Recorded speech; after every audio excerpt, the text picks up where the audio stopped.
What's going on? This is Heavy. Indeed.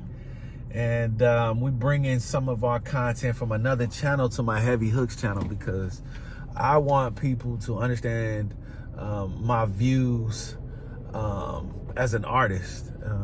So I want to talk about the same things I would talk about on my other channel, on this channel where people get to see my artwork. What do you think about that? No, I think it's a good idea because I think it's nice for people to see maybe where you pull your artistry from, what kind of things that you think about or that you research or that, you just review over when you're doing other things that you're interested in. Okay, cool. Well, I like that. Yeah.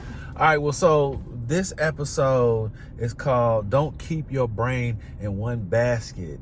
And this message was motivated by none other than D.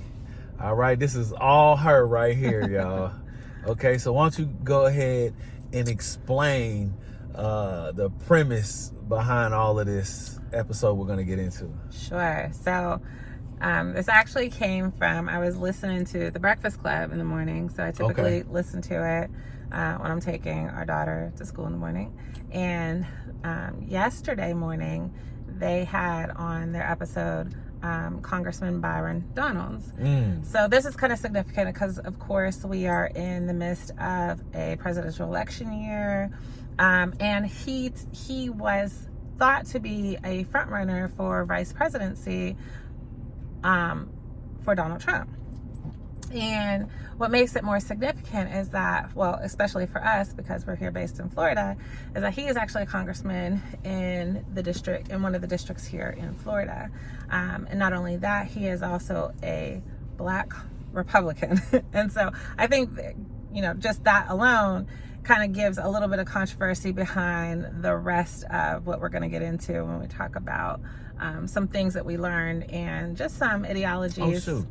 I didn't connect my phone to the, well, do you want to can start you over? play? No, we're going to keep it going. Okay. Just play the audio close to the phone so that people can hear it. Because I want them to hear a clip of Representative Byron Donald, right? Isn't that his name, Byron Donald? Byron Donald, yeah. And you heard him on The Breakfast Club with Charlamagne the God. Yeah. So the very first, so anyway, I heard him on The Breakfast Club. And I had heard small snippets about him, but I hadn't done any research about him. And then just listening to him and the persona he was displaying on The Breakfast Club, I really got interested to understand a little bit more about him. And then I think just in general, I think it's always just interesting because I'm like, how did you, what's driving you to be a Black Republican as well, and to be in such a grand support of Donald Trump? And I have, of course, my own beliefs around those agendas, but we'll get into that. So anyway, I started to do some research, and the very first video that I found was of him talking to Reverend Al Sharpton, and it was just the disdain and almost the level of, just coy, callous, borderline disrespect that he kind of came into the conversation with, as if, it was beneath him to answer some of these questions, though you came onto this stage for a reason. And so I started to get really interested to see, okay, what is this guy all about? So anyway, I'm going to play a little bit of that first clip because that's where kind of this little rabbit hole started for me. And then we'll go from there. And it's very interesting. I found it very interesting. Turn that up. You've also been criticized by House Minority Leader Hakeem Jeffries and the head of the DNC, Jamie Harrison, both of them Black. One of them Black from Brooklyn, like you were born in Brooklyn, I was born in Brooklyn. What's your response? My response is that it's very interesting how people can just lie and mischaracterize what I said. The video's on my social media. Go to @Byron Donald. You can listen to it in full. So we haven't played his comments, but Reverend Al Sharpton is asking him about these comments, and that's what he's responding to. But you're going to hear the comments soon. I never said or insinuated anything about Jim Crow being better. Just was talking about the marriage rates of black families in America during that time period. It's an empirical fact. You mentioned Black Jim families Crow. have a higher Wait a marriage rate minute. during that I've time. watched your video. You mentioned Jim Crow 4 times. One time you referred to families. All families did less. They had higher divorce rates in the 60s and 70s as the nation. Wow, okay. I didn't catch that the first time, but that's the research that I'm going to bring into this. If you just heard what Reverend Sharpton said, he said everybody's marriage rates were higher and everybody's divorce rates were lower during Jim Crow. Keep that in mind. Opened up. This wasn't because of Jim Crow kept blacks scared. Blacks couldn't vote. Those families couldn't go downtown. I mean, to in any way infer that the families, black families, were better than Jim Crow. I mean, I've said things that I've later said I shouldn't have said it that way. I've never Can't said you that. own that even sanitizing Jim Crow, even if that wasn't your intention, was to say, that's my intention, I'm sorry for using those words? Well, first of all, I never sanitized Jim Crow. I was just talking about the era in which black marriage rates were higher than they were during the Great Why Society did you say and every Jim other Crow? point. So I think it's really important to understand too that during Jim Crow, you could have utilized any other frame for that period of time, but he specifically utilized that for a reason. So kind of just keep that in mind as you continue to listen, because that's really Reverend Sharpton's argument around here, and why he is saying, okay, why would you sanitize, meaning why would you infer that this point in time and then reference something that was such a detrimental disparity to black Americans would also somehow be the best time because of it was somehow positive, that's when marriage rates were higher for blacks. So the congruence really isn't there, right? So it's not. But the argument really is that of all points of frame, right, or of all frames that you could utilize to describe that point in time, why would you use Jim Crow to make a point or to prove a point that this was a point in time in our American history where black Americans had better unity because their marriage rates were higher?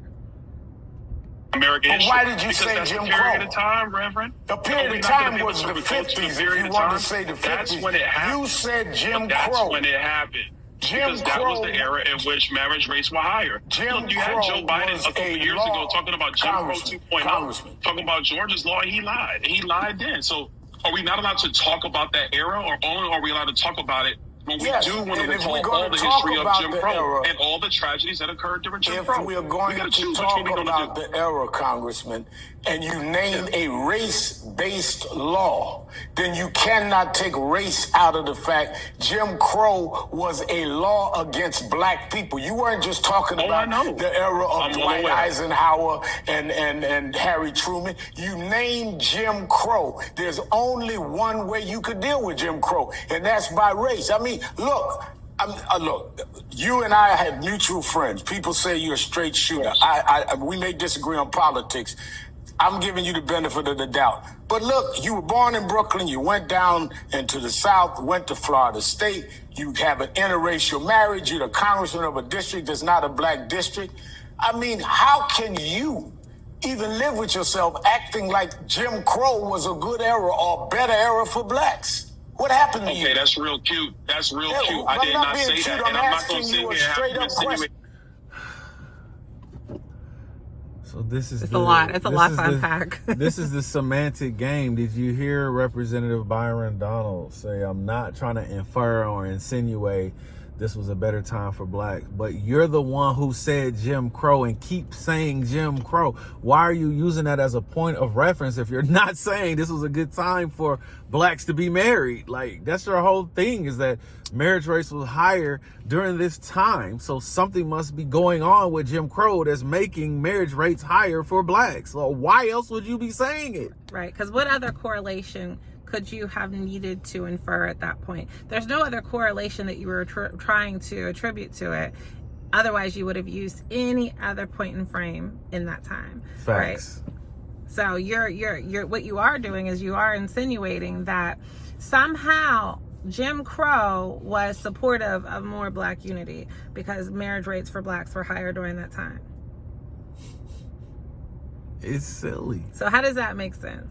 And then Reverend Al Sharpton even said, like, look, I've said things that I had to retract. I was wrong. You sure you don't want to go back and say, you know, it was the wrong word choice? And he said, no, he's doubling, tripling, quadrupling down on this. Like, why? This point in history is, like she said, is so detrimental to blacks. Even if marriage rates was higher, it was not good for blacks. Like, why are we talking about it as if this is good? Like, we should hang our sanity and hats and everything on Jim Crow? Like, what? Definitely not with this. Yeah.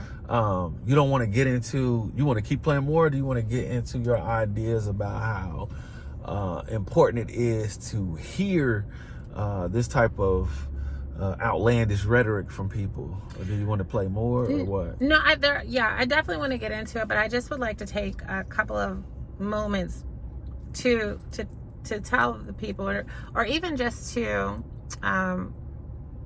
maybe express some things that, you know, that we ourselves should probably do our own due diligence about if you're not quite sure about the time frame. So if you're not quite sure about the Jim Crow time frame, you should go ahead and research that. You should really understand what decades that actually spanned it, right? You should also understand too how that correlates up to when Black Americans' marriage license were actually accepted as lawful, right? Within the states where Jim Crow was, because that's very important and very relevant. And the reason why it's very relevant is because before they were, accepted as legal documents, as legal tender, that means even if we were married in a church, but our marriage license was not seen as a legal document, if you own something or I own something, it did not go to you and I. It did not go to my spouse, right? I did not have any type of, marital rights to anything that we have built together. And so you have to also kind of think about that within the time frame. Well, why would marriages across the board be higher during this time frame? What happened in other parts of the law? Yeah, that's what I wanted to talk that about. Would then drive people to want to, go ahead and move forward with having marriage licenses versus just having a marriage that was seen by the church, instead of having a marriage that was seen by both the church and the state, because there is a big difference, and we need to have an understanding of what else was actually happening from a law standpoint that would also drive those numbers up, right? And that's how you debunk this idea that somehow Jim Crow was a positive era for Black Americans, and that's what helped to drive marriage rates. That's not the case. So are we getting into that? Or are you playing more? Okay. I'll play a little bit more. Well, I think you should play that other clip with him on CNN. Okay. Because she plays the whole clip, the one with the black CNN lady. I think it's the last one. That's the one with Joy Reid. Yeah, play the last one. Okay. Yeah, that one. We got ads. Okay, we got ads. Yeah. Florida Republican Congressman Byron Donald, whose name has been nope, not that one. Reportedly on a short list for possible vice president. This one. Yeah. Some recent comments by Florida Congressman Byron Donald have been condemned by House Minority Leader Hakeem Jeffries, the Congressional Black Caucus, the chairman of the Democratic National Committee, Jamie Harrison, and the president of the NAACP, Derek Johnson, just to name a few. In those comments, at an event designed to help Republican outreach to Black voters in Philadelphia earlier this week, Congressman Donald made what certainly seemed like positive comments about the Jim Crow era, and he claims his critics are missing the context of what he said. So, here's the context. Missing the context. Here goes his words, y'all. I grew up with my mom. My dad and my mom, things didn't work out. As an adult, I look at my father and I say, bro, I don't know what happened, but you my father and I love you. Wow. I don't know what happened. I wasn't there. Wow. But I'm going to tell you this. Growing up, the one thing I knew I wanted to do, and this is not about my father, this is about what I wanted to do, is I wanted to be a father to myself. Wow. things that's actually happening in our culture, which you're now starting to see in our politics, is the reinvigoration of black families with younger black men and black women.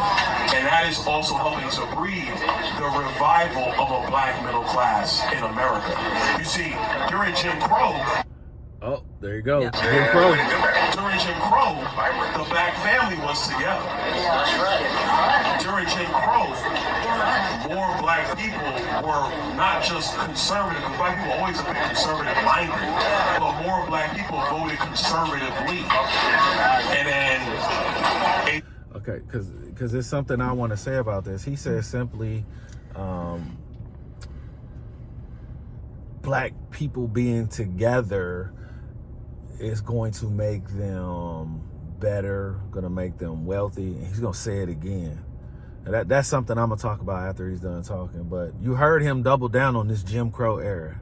Pay attention to that, too. You got something you want to say? No, I just also want to point out that keep in mind, and if you're not aware of this is also a good point for you to go and do your own research, which at this point, you live in this democratic, nation where all we talk about is Republican, Democrat, but I think it's very important to understand what those two parties represented prior to maybe your own generational understanding of the two parties. Because for him to say, well, blacks have always kind of, Been conservative.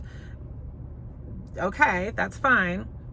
What he's trying to say is that they veered more towards the Republican Party maybe when they first had legal rights to vote, and that's fine. But the party was very different. The party had very different views at that point in time. The party's views were not far right during that time, as they are right now. So true. I think it's really important to understand that, and then also to understand that these two time frames don't match. Also, they didn't vote conservative during Jim Crow because during Jim Crow they weren't allowed to vote. So just kind of keep that in mind. Right. So remember, to be conservative is to conserve or to keep what is going on. So why would black people during slavery or right after slavery want to conserve or keep what's going on? Clearly, they wanted to be progressive and move forward, which is the opposite of conservatism. Does that make sense to y'all? Black people did not want to keep Jim Crow laws going, so they would not want to be conservative. They wanted to progress or be progressive and get away from these type of prohibitive laws against black people, the black codes, the black laws, Jim Crow. They wanted to get away from that, not conserve it or keep it. Right. HCW, Lyndon Johnson, and then you go down that road, and now we are where we are. What's happened in America the last 10 years, and I'll say it because it's my contemporaries as Wesley's contemporaries, you're starting to see more black people be married in homes, raising kids. It's when you home with your wife raising your kids, and then you look at the world, you're saying, oh, wait a minute, time out. This does not look right. How can I get something to my kids? It goes back to the conversation of generational wealth. Not just having a job, generational wealth. Okay. Bills on time so that's what. Score, right? That can we talk about that real quick before you get in? That's the point that everybody glosses over. I done watched tons of interviews, and they don't talk about the fact that he's literally saying black people being married is going to create generational wealth. Because he goes on, the last thing he actually says on there is, forget about jobs. Like, what? So income from jobs doesn't help you get wealth? Like, what? He keeps saying that black people being together is going to increase wealth. That is phony, fake. Black people were married during slavery, and look at the wealth levels during slavery. During Jim Crow, like he said, blacks were married. Look at our wealth levels. The wealth levels are the same today. We have less marriages today. So wait a minute. If we had more marriages back then during slavery and Jim Crow, more marriages back then, we got less marriages now, but we got the same wealth levels that we had in the 1800s. How the hell can you make the argument that simply being married and together is going to increase wealth levels? That's what people are glossing over, that I think is a travesty, because we should be talking about why the wealth levels and income levels are so low. But he just wants to gloss over that because that feeds more into conservatism and feeds into helping the rich. Because God forbid we talk about redistributing some of that wealth. Does that make sense? That's why I wanted to highlight that, because no one was talking about that. Everybody I saw, they didn't want to talk about the fact he said, well, if we put two people together, that's going to increase wealth. No, it's not. It never has. Right. Unless one of those two people come from wealth already. Facts. Which is interesting, because if you dig down a little bit farther into Congressman Donald's, for somebody that would then go in and speak on the importance of black marriage and black union, he is not with a black woman. So he divorced his first wife, which was black, and he is now in an interracial marriage with a white woman. So for you to speak on the importance of black marriage and black unity, that is not representative of who you actually are. So for you to speak on that in front of people and say that this is what they need to do, this is not what you are actually representing either. So just a little caveat there. And to piggyback off of that, look at Obama. He got what? $300,000 to $400,000 from the white side of his family. Right? Like she said, you get into these interracial relationships, more chances than not, you're able to financially benefit from it. Right. Look at it. Who else? There's somebody. Donald Trump. What, didn't he get $1 million loan from his father? I'm pretty sure he got like $1 million from his father. Like that white side, more whites was able to have more wealth. So if you're able to be white or get in with white people, you can get some money. Right. So essentially, if you're able to start building wealth earlier within the history of this country, then that wealth probably will beget your generations, right? Facts. Black Americans don't have that. That was not the starting point, right? And this really even goes into talk about, so whenever we're talking about from an equitable level, that's where the equitability line is drawn. We don't have the same starting lane, right? We don't have the same starting mark. So regardless of if there were more black Americans married during Jim Crow, it doesn't mean that they had more equitable opportunities for them to gain or grow wealth. That's not the case, and it hasn't been the case. Otherwise, the generations following that would have been prospering from that, but they were not, because as we all know, there's all these other laws that were in place even past Jim Crow era that continued to establish a disparity in that equitability line, right? So you had redlining. Yes. You had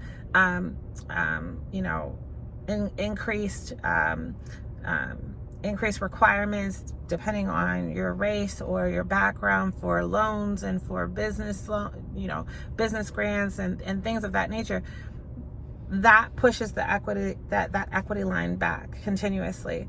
And so the statement that he's actually making is just unprecedented. It has no significant relevance to how well or how more wealthy black Americans could have potentially been, because as we've seen, regardless of where they started, it was still going to be bounds behind where our white counterparts were. Which is why it's important, like you said, that we talk about his white wife, because he's not talking about the white people that were redlining, the white people that were stopping black people from using the GI Bill, right?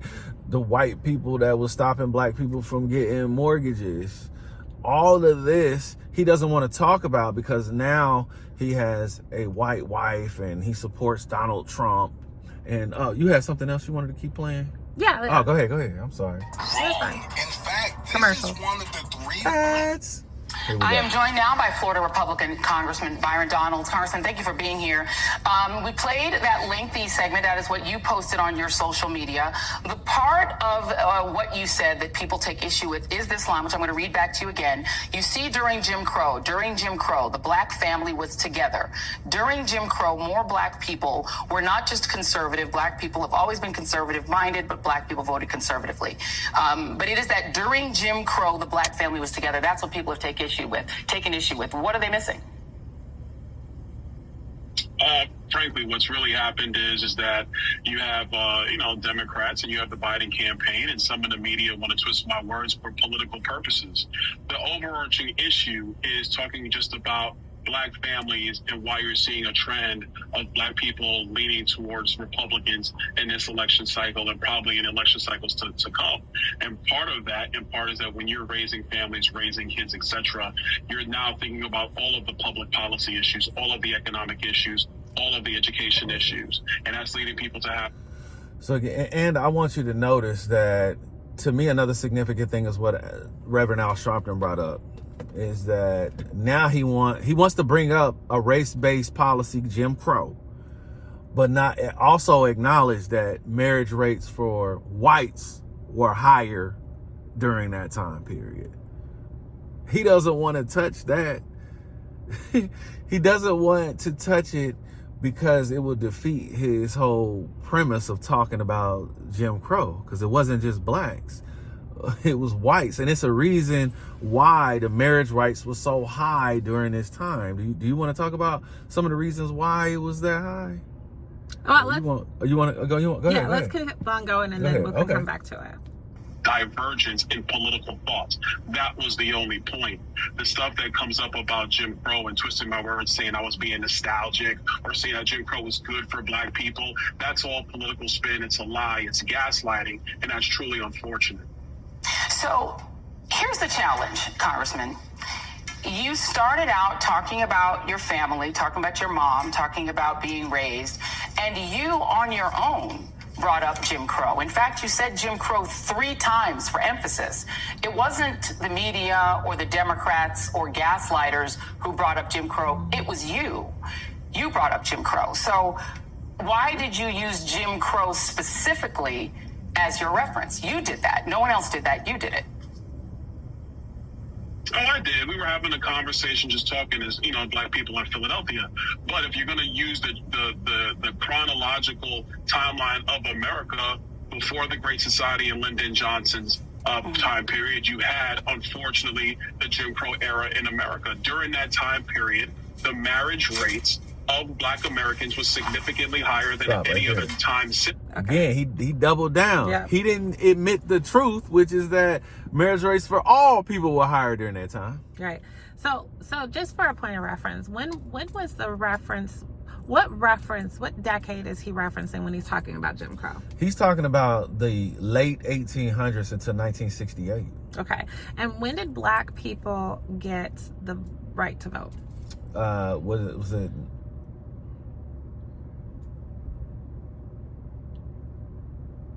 Dang, I don't. The Civil Rights Bill. 65 or 66? 65. 65. The Civil Rights. Okay. All right. So right there, that kind of already debunks this idea that somehow we benefited from being married as Black people during Jim Crow.